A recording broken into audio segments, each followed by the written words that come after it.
The album Smiling with No Teeth, it was just my way of expression. Anything that I had on my chest that I wasn't saying in conversation, I was saying through music.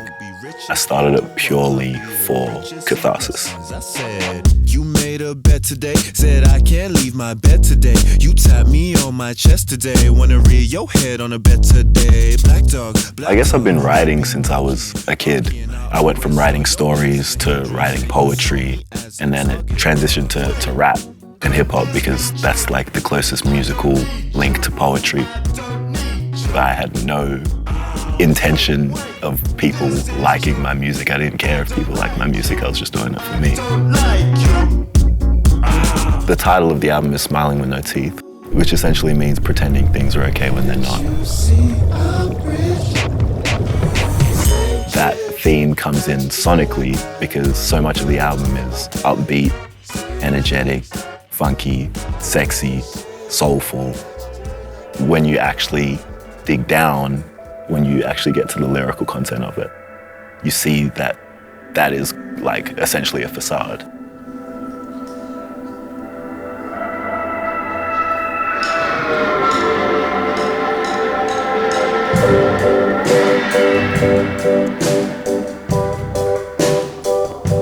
Kofi really had something that he wanted to say on this record.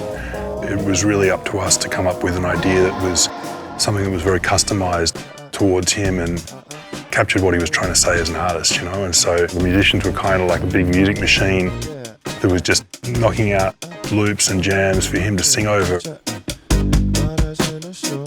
We just like got together this ragtag band of like amazing musicians from all different genres. Kieran J. Callanan on guitar, Touch Sensitive on bass, Julian Sudek on drums, my manager Andrew Klippel on keys. I thrive in like circumstances where no one can like foresee where it's gonna go. We did that for, in total, about 6 days.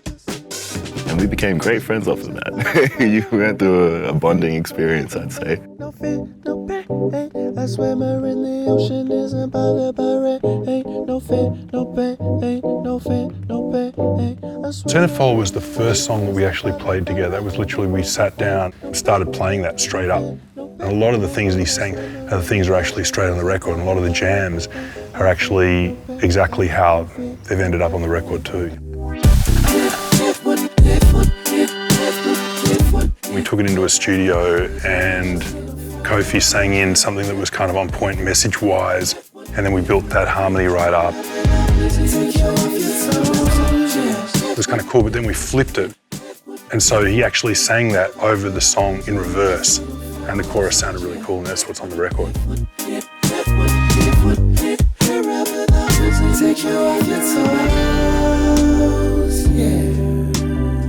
Each day was its own MP3 file.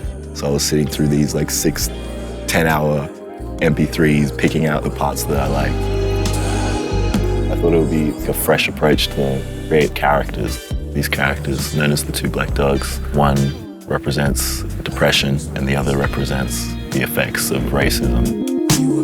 Characters with their own personalities and motives. And I found that way to be a lot more exciting and a lot more freeing in terms of like the sonics of an album. A tale of black dogs with golden leashes. Broken stories told facetious. Who's the pet and who's the teacher?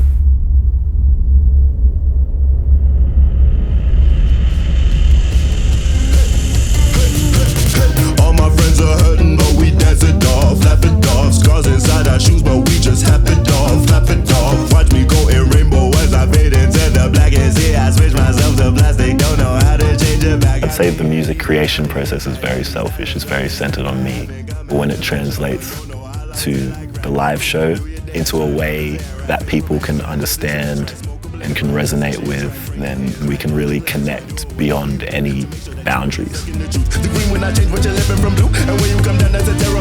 Now I know how to fully just be myself again. I feel like this album has really reinstated who the Genesis Owusu is.